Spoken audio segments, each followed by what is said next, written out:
नमस्कार साथियों, स्वागत है आपका अपने YouTube channel MS defence study पर। साथियों, इस वीडियो में बात करने वाले हैं आरपीएफ कांस्टेबल एग्ज़ाम के लिए जीके जीएस के कुछ इम्पोर्टेंट क्वेश्चनों पर हम डिस्कस करने वाले हैं, जो कि आपके आने वाली शिफ्टों के लिए अति महत्वपूर्ण क्वेश्चन ये साबित होने वाले हैं। तो वीडियो को पूरा अंत तक ज़रूर देखिए और जितने भी यहाँ पर क्वेश्चन करवाए जा रहे हैं साथियों, सभी को आपको ज़रूर देखना है और उनसे रिलेटेड जो भी बातें आपको बताई जाए वो भी आपको ध्यानपूर्वक रखनी है। उनसे आपको बहुत ही मदद मिलने वाली है इन क्वेश्चनों से आपके एग्ज़ाम में। तो वीडियो को पूरा अंत तक ज़रूर देखिए। तो चलिए साथियों, स्टार्ट करते हैं आज के इन क्वेश्चनों को। तो क्वेश्चन साथियों आपके स्क्रीन पर दिया गया है, साथ के साथ कमेंट सेक्शन में आंसर देते हुए भी चलना है आपको, ठीक है। तो क्वेश्चन आपको दिया गया है, स्वतंत्र भारत का पहला वित्त मंत्री कौन था। स्वतंत्र भारत का पहला वित्त मंत्री यहाँ पर बात की जा रही है। तो पहले वित्त मंत्री कौन थे, जल्दी से आंसर दे दीजिए इस क्वेश्चन का। तो इस क्वेश्चन का राइट आंसर हो जाएगा, वो थे आपके आर के षणमुगम चेट्टी, ठीक है, मुगल चेट्टी थे। ऑप्शन ए यहाँ पर राइट आंसर हो जाएगा। क्या हो जाएगा साथियों, ऑप्शन ए यहाँ पर क्या हो जाएगा, राइट आंसर, ठीक है। चलिए नेक्स्ट क्वेश्चन की ओर बढ़ते हैं। अगला क्वेश्चन देखिए, शासन का एक रूप है जिसमें जनता शासकों का चुनाव करती है। शासन का एक रूप है जिसमें जनता शासकों का चुनाव करती है, वो क्या है साथियों। निरंकुश है, राजतंत्रवादी है, या लोकतांत्रिक है, या अधिकारवादी है। क्या है, जल्दी से आंसर दे दीजिए। तो राइट आंसर हो जाएगा, वो है एक लोकतांत्रिक। क्या है, लोकतांत्रिक है। शासन एक रूप है जिसमें जनता शासकों क्या करती है, चुनाव करती है। तो राइट आंसर क्या हो जाएगा इस क्वेश्चन का, ऑप्शन नंबर सी हो जाएगा। चलिए अगला देखिए, संविधान की संकल्पना का उद्भव सर्वप्रथम निम्नलिखित में से किस देश में हुआ था। संविधान की जो संकल्पना का जो उद्भव है, ये सर्वप्रथम निम्नलिखित में से किस देश में हुआ था। इटली में, चीन में, ब्रिटेन में, या फ्रांस में। तो राइट आंसर हो जाएगा, ये हुआ था ब्रिटेन में। कहाँ पर हुआ था, ब्रिटेन में हुआ था उद्भव, ठीक है। तो ये भी आप जरूर याद रखें, इंपॉर्टेंट है, ठीक है। नेक्स्ट क्वेश्चन देखिए, देश का प्रथम विधि अधिकारी कौन है। देश का प्रथम विधि अधिकारी कौन है। भारत का मुख्य न्यायाधीश, या प्रमुख न्यायाधीश, या महान्यायवादी, या आपका विधि मंत्री, या महान्यायिकीकर्ता। तो देश का प्रथम विधि अधिकारी कौन होता है, ये आपसे पूछा है। तो वो होते हैं आपके महान्यायवादी। कौन होता है, महान्यायवादी होते हैं। तो राइट आंसर हो जाएगा इस क्वेश्चन का, ऑप्शन नंबर बी हो जाएगा। चलिए अगला देखिए, भारत में राज्य का राज्यपाल बनने के लिए न्यूनतम जो आयु है वो कितनी होती है। न्यूनतम आयु 30 वर्ष, 25 वर्ष, 35 वर्ष, या 45 वर्ष। भारत में राज्य का राज्यपाल बनने के लिए जो न्यूनतम आयु है वो कितने वर्ष होती है। वो न्यूनतम आयु आपकी 35 वर्ष होती है। कितने वर्ष की, 35 वर्ष की होती है। तो ये भी आप जरूर याद रखें, 35 वर्ष इस क्वेश्चन का राइट आंसर हो जाएगा, यानी कि ऑप्शन नंबर सी। अगला देखिए, विधान परिषद की सदस्यता के लिए न्यूनतम जो आयु सीमा है वो क्या है। जल्दी से आंसर दे दीजिए। 21 वर्ष, 25 वर्ष, 30 वर्ष, 35 वर्ष।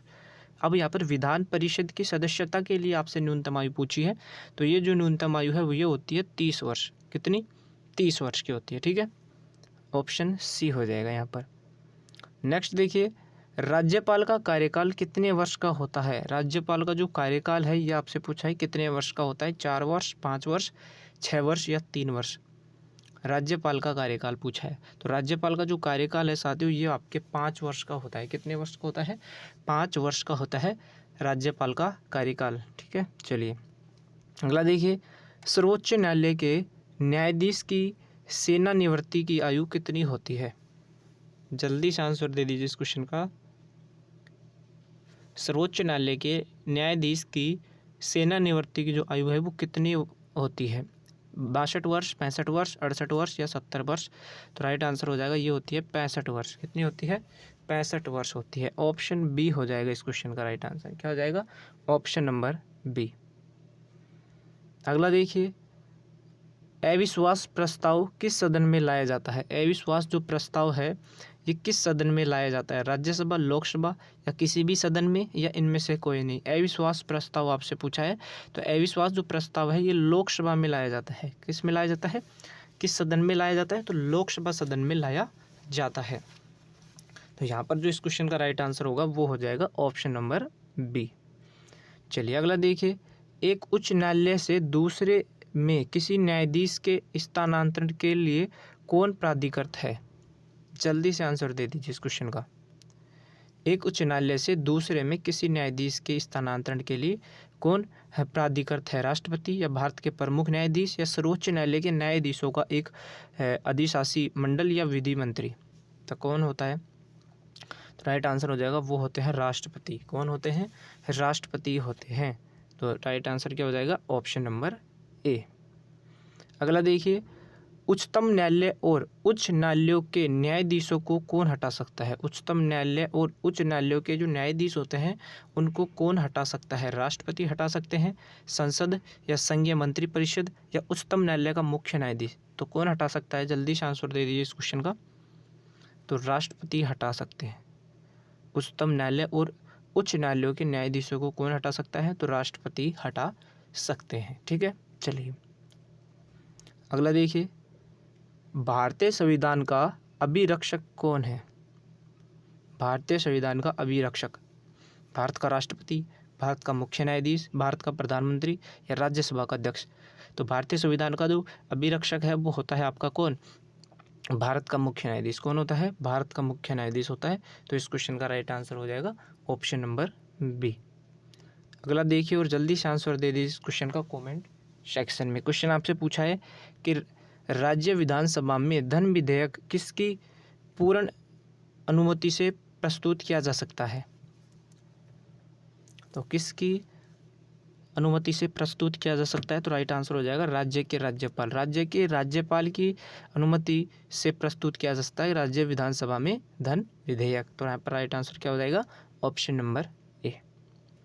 अगला क्वेश्चन देखिए, कोई व्यक्ति राज्य विधानमंडल का सदस्य हुए बिना अधिकतम कितने समय तक राज्य सरकार का मंत्री रह सकता है? तो कितने समय तक राज्य सरकार का मंत्री रह सकता है? तो ये आपके 6 महीने तक। कितने महीने तक? 6 महीने तक राज्य सरकार का क्या रह सकता है? मंत्री रह सकता है। ठीक है, अगला देखिए, प्रथम भाषाई राज्य किसे बनाया गया था? प्रथम जो भाषाई राज्य है, केरल, तमिलनाडु, आंध्र प्रदेश या महाराष्ट्र? तो किसको बनाया गया था? जल्दी से आंसर दे इस क्वेश्चन का। तो ये बनाया गया था आंध्र प्रदेश को। आंध्र प्रदेश को बनाया गया था प्रथम भाषाई राज्य। ठीक है, तो राइट आंसर क्या हो जाएगा? Option number C. अगला क्वेश्चन देखिए, भारत के नियंत्रक एवं महालेखा परीक्षक की जो नियुक्ति अवधि है वो कितनी होती है? भारत के नियंत्रक एवं महालेखा परीक्षक की जो नियुक्ति की अवधि है वो कितनी होती है? तो उसकी जो नियुक्ति की जो अवधि है साथियों वो होती है 6 वर्ष या 65 वर्ष की आयु, जो भी पहले हो। ठीक है, 6 वर्ष या 65 वर्ष की आयु जो भी पहले है। तो ऑप्शन सी यहाँ पर क्या हो जाएगा? Right answer. अगला क्वेश्चन देखिए, भारत का प्रथम मुख्य चुनाव आयुक्त कौन था? भारत का प्रथम मुख्य चुनाव आयुक्त कौन थे? कौन थे? तो वो थे आपके सुकुमार सेन। सुकुमार जी सेन थे आपके भारत के प्रथम मुख्य चुनाव आयुक्त। तो यहाँ पर राइट आंसर क्या हो जाएगा? ऑप्शन नंबर डी हो जाएगा। ऑप्शन डी आपका यहाँ पर राइट आंसर हो जाएगा। नेक्स्ट क्वेश्चन है और आंसर दे दीजिए इस क्वेश्चन का। भारतीय संविधान के किस अनुच्छेद में भारतीय नागरिकों के मूल कर्तव्य शामिल है? भारतीय संविधान के किस अनुच्छेद में भारतीय नागरिकों के मूल कर्तव्य जो है वो शामिल है? तो ये आपके अनुच्छेद 51 के क में, आर्टिकल 41 के क में शामिल है। ठीक है, ऑप्शन यहाँ पर सी राइट आंसर हो जाएगा। Option number C. अगला देखिए, भारतीय संविधान के कौन से भाग में मौलिक अधिकारों की चर्चा की गई है? कौन से भाग में मौलिक अधिकारों की? भाग 1, भाग 2 या भाग 3 या भाग 4? तो मौलिक अधिकारों की जो चर्चा की गई है वो की गई है भाग 3 में। किसमें? भाग 3 में की गई है मौलिक अधिकारों की चर्चा। तो राइट आंसर हो जाएगा यहाँ पर ऑप्शन नंबर सी। अगला पूछा है, भारतीय संविधान में कितने मौलिक कर्तव्य हैं? भारतीय संविधान में कितने मौलिक कर्तव्य हैं? 11, 9, 20 या 12? तो 11। कितने हैं साथियों? 11 मौलिक कर्तव्य हैं भारतीय संविधान में। तो राइट आंसर हो जाएगा ऑप्शन नंबर ए। अगला देखिए, निम्नोक्त मौलिक अधिकारों में से किसे डॉक्टर BR अम्बेडकर जी ने संविधान का हृदय एवं आत्मा की संज्ञा दी है? यह है अम्बेडकर जी। ठीक है, संविधान की हृदय एवं आत्मा की संज्ञा दी है। तो किस मौलिक अधिकार को दी है साथियों? ऑप्शन दे रखे हैं आपको, धर्म का अधिकार या संवैधानिक उपचारों का अधिकार या संपत्ति का अधिकार या शिक्षा का अधिकार। तो राइट आंसर हो जाएगा संवैधानिक उपचारों के अधिकार को क्या दिया है साथियों, संविधान का हृदय और आत्मा की संज्ञा दी गई है डॉक्टर भीमराव अंबेडकर जी के द्वारा संवैधानिक उपचारों के अधिकार को। यहाँ पर राइट आंसर क्या हो जाएगा, ऑप्शन नंबर बी हो जाएगा। ठीक है, चलिए नेक्स्ट है, भारतीय संविधान में मौलिक कर्तव्य कब समाविष्ट किए गए थे? 1971 में, 1972 में, 1975 में या 1976 में? तो राइट आंसर हो जाएगा 1976 में।